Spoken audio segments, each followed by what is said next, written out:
Hey y'all, I am here to do my review for 90 Days, Sunday's episode. I don't know which episode we're on. Michael and Natalie, I cringe now every time I see them because we're tired of hearing the same thing. She wants the ring back. He says they got stuff to work on, and they're not working on them, or it's not. We're tired of hearing it, especially because we know that you guys are already married.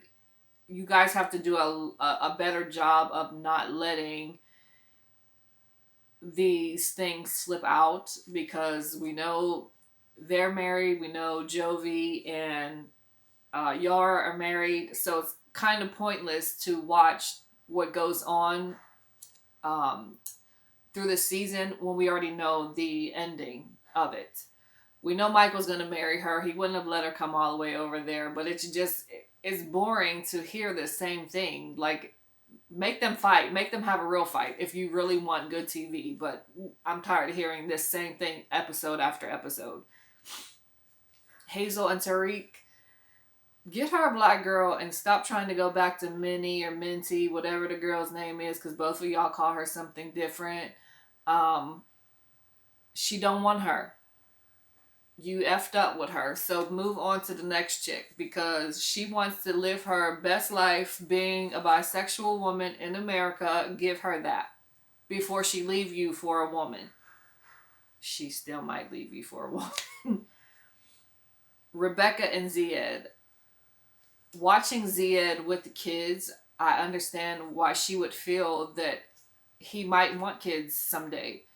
And with him being a lot younger than you, he may feel like he's okay with not having kids, but that's you can't count on that being his final decision because he still is very young. And you are going to feel that everything that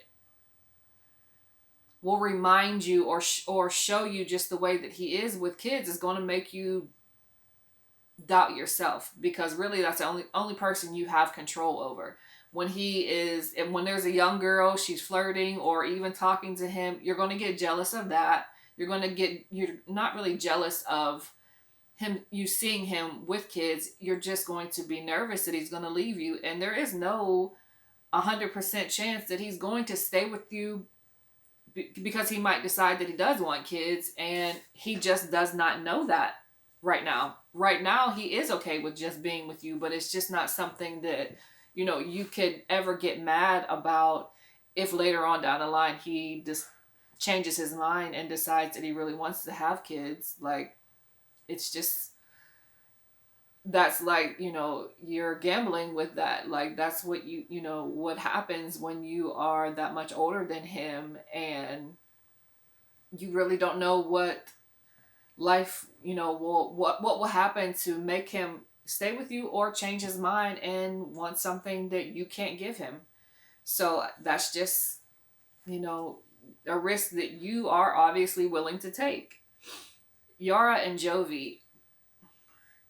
Jovi ain't never gonna stop drinking, and he needs to like help her find some friends so she can stop wanting him all the time. Like, when you are pregnant, well, I mean, when you're pregnant and she's new to America, but you can't expect him to be up under you all the time, and especially when it's still just as new to him as it is to you, and he's used to not having anybody to really answer to.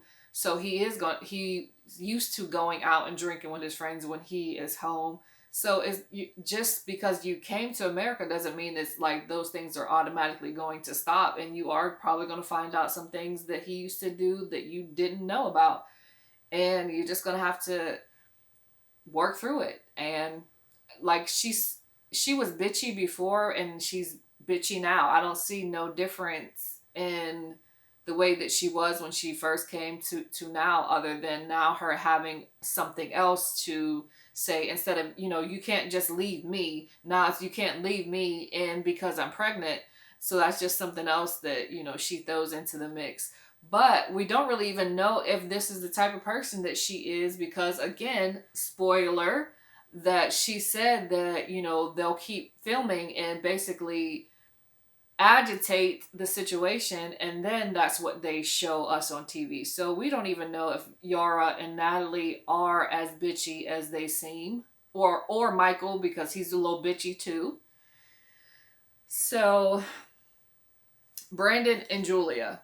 Julia, you got to remember Brandon is a mama's boy, and the only way that you're going to get Brandon to not consider his mom's feelings in y'all situation is to put your foot down like you did about, moving out the house. Even though y'all didn't move out the house, but now y'all can sleep in the bed together. I wouldn't have told his parents that you possibly could be pregnant, because now that when she finds out that you're not, she's gonna want to be there every time y'all have sex just to make sure the rubber's on. Like, that was none of their business until you found out 100% sure, and you should have told him, no, you're not telling, and threatened to leave, and he just would have been cool with not saying anything, just getting a pregnancy test, and it just would have been done and over with.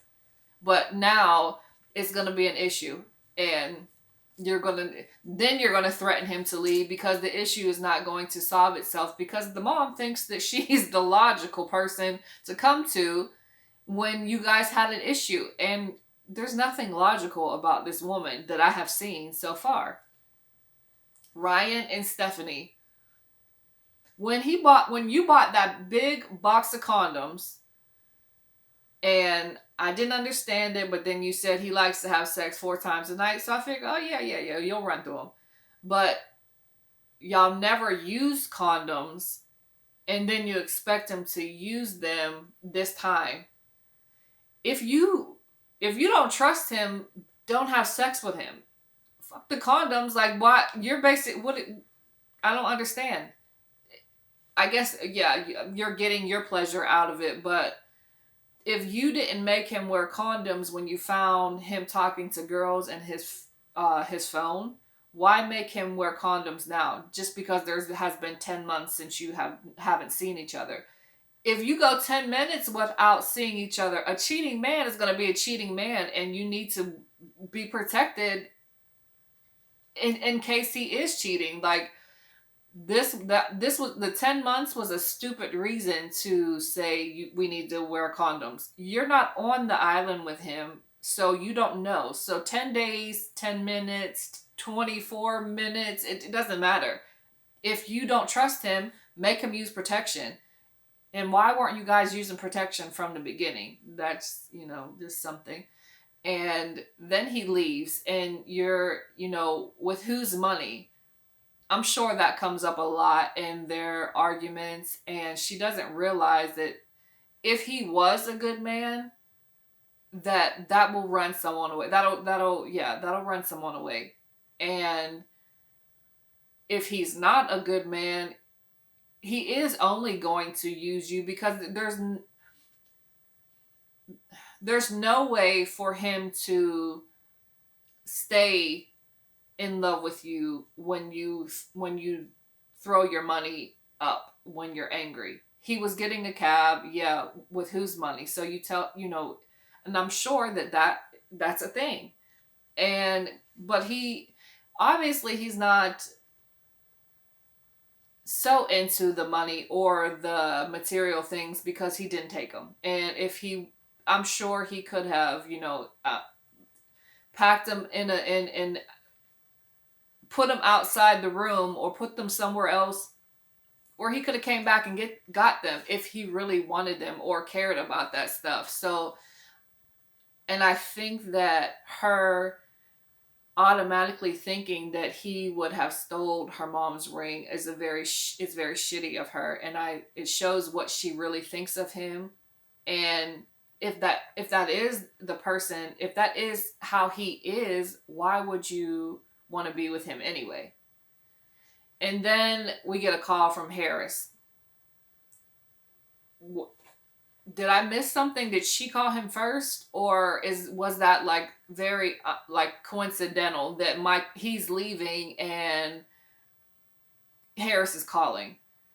Why would you want to see Harris? Like, that makes it, and it almost makes me think that she still keeps in contact with Harris to just automatically call him. You don't need somebody that bad that you, because you found out that he didn't have a rubber on when y'all had sex. Go get your ass tested when you get home and get over with. Blah, blah, blah.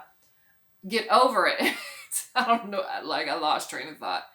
Um, Call your friends at home. You don't need to call Harris, because we know what the hell happens when Harris comes around. Harris, one of them are going to get to America on your dime. So stop being stupid or playing stupid, because I don't believe that you are a stupid woman. You're playing, you're a victim because he didn't use a condom.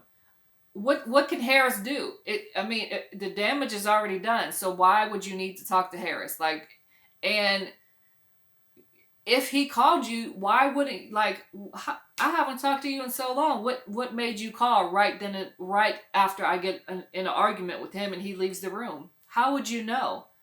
How would you even know that I'm here? Like, it doesn't make any sense to me. But a lot of things on this show don't really make, a lot of sense. But I do have to say, find some new people, because this season is very, very, very boring. And if the only entertainment we have is bitchiness and somebody not wearing a condom, it's just disgusting. And I'm wondering, like, are we getting the shitty end of the stick because we're not paying the $4.99 to watch it on the Discovery app? Like, I don't want to get, like,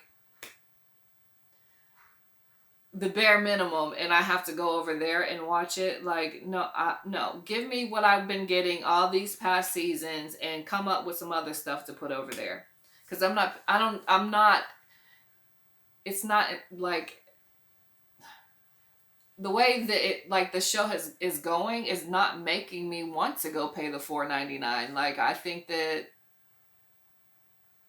I'm not even satisfied watching this. So if I pay, even though it's only $4.99, I still want good content, and I'm not getting it right now. If there was something else for me to watch on Sunday, I probably would be watching it. But I will be back next week with another review.